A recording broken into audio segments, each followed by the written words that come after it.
Hello everybody, good morning, good morning. May pupuntahan tayo mamaya. Punta tayo mamaya ng Manila.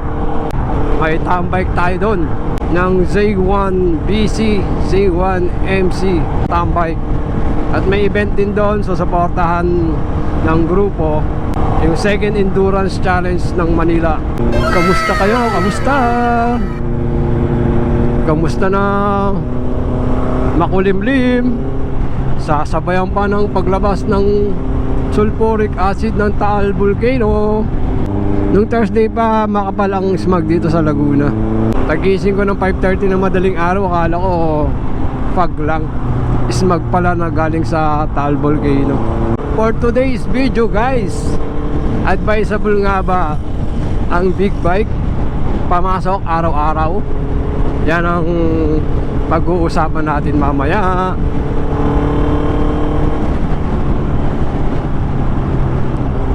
Sa akin, advisable pampasok ang big bike kasi dito ako sa Laguna nagtatrabaho. Ang advantage lang sa akin nito, stay in ako.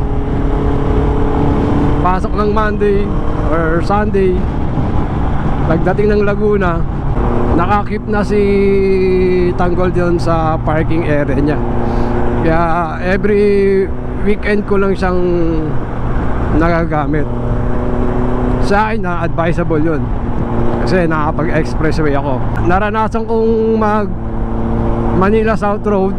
Ang gamit ko pa is si Supremo, yung Honda Supremo natin. 4 na oras kalahati kapag rush hour, pag uuwi ako sa bahay tsaka pagpapasok. Eto kay Tanggol, kay CB650R, 1.5 hour, matagal na yun. Kaya advisable sa akin ng big bike pamasok. Doon naman sa mga taga NCR, tulad ng dadaan ka ng EDSA, ng Commonwealth, o ibang mga kalsada dyan sa Kamaynilaan, advisable ba gamitin ng mga big bike, di ba? Alam naman natin ng mga big bike pag matraffic, ang hirap isingit. Talagang tagaktak ang pawis mo. Hindi katulad dito sa S-Lex or N-Lex, pag gagamitin mo siya pamasok, okay siya. Yun, mamaya titignan natin pagdaan natin ng masisikip na traffic, kung makakaiwas-iwas ba tayo, makakasingit-singit ba tayo, diba? Tulad dyan, oh, maraming sasakyan pero nakakasingit tayo. Ang EDSA lalo na nagkaroon ng exclusive lane sa mga bus, tapos nagkaroon pa ng bike lane, di lalong sumikip yung pagitan ng bawat isa ng mga sasakyan. Kaya yung mga big bike hirap sumingit. Hindi katulad ng mga small bike, mga underbone, yan, madali isingit yan.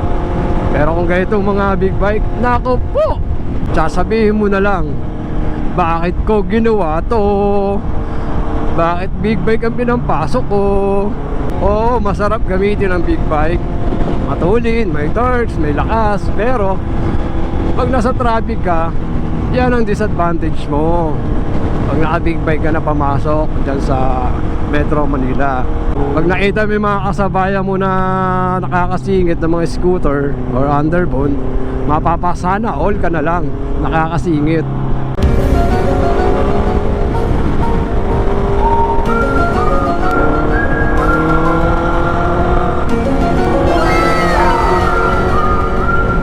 At eto na nga guys, masusubukan na natin ang big bike sa mga traffic, mga pasingit-singit, kung advisable nga ba ang big bike dito sa Metro Manila.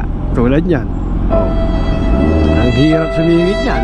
Pag stop sa harap mo na hindi ka makasingit, stop ka rin, no choice. Hindi tayo makasingit yan, no? Walang pagitan para kasya ang big bike. Yon, big bike pa more sa traffic. Eto na tayo sa traffic. Tingnan mo naman ang disadvantage at advantage ng mga maliliit na motor at sa big bike. Ang bibilis nila makasingit, di ba? Eto, samantala tong big bike na to, pag may nag-space lang na ganito na konti, dyan tayo tutulin. Pero pag ganitong tukod na, ang hirap na isingit-singit na ito. Big bike pa more. Ito ngayon, ang init dahil naka padded jacket ako, tapos naka riding jersey, naka riding pants ako. Ang init sa kilikili, pawis-pawis na ako. Kaya saludo ko sa mga naka big bike na ginagamit nila pampasok pang araw-araw, lalo na dito sa Metro Manila. Good luck. Mapapasana all ka na lang kapag traffic. Makikita mo yung mga small bike na nakakasingit. Tingnan nyo kapag ganitong traffic. Maski itong mga maliliit na motor nahihirapan na sumingit. Lalo na kung itong big bike isisingit. Nakakasingit tayo pag medyo may space sa mga ganda-ganda. Pero kung yung mga halos dikit-dikit na magkabilaan, hindi na natin maisingit yan. Either matumba ka or makasagi ka ng ibang sasakyan sa tabi mo dahil pinipilit mong makalusot or makauwi ka ng maaga dahil sa inip ka na dahil sa traffic. Yun, nakalampas na tayo sa traffic. Kaya good luck sa atin mga naka big bike na ginagamit ang kanilang motor sa pang-araw-araw na trabaho. Kaya saludo ako sa inyo, big bike ang ginagamit nyo pang araw-araw. Good luck. Sabi nga nila, kapag naka big bike ka, is pogi, di ba? Head turner. So saludo ako sa inyo. Peace out.